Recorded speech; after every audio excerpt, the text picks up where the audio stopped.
Hello friends,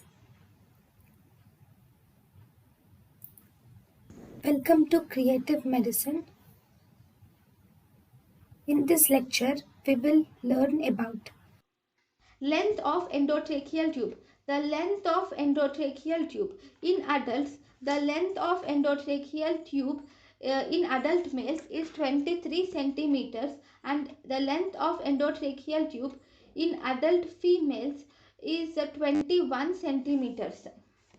So, change in children, especially in children, the age of endotracheal tube, in children, the size of endotracheal tube is calculated with the help of age of the individual. So in children, the size of endotracheal tube equals to age by 2 plus 12 centimeters.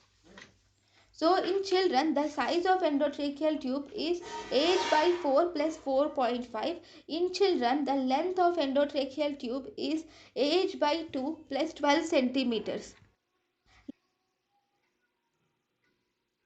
So, length of the endotracheal tube. In adult males, the length of the endotracheal tube is 23 centimeters.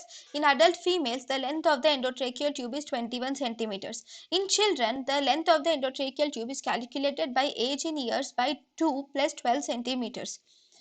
So, age in years divided by 2 plus 12 centimeters is the length of the endotracheal tube in children. thank you and thank you for watching.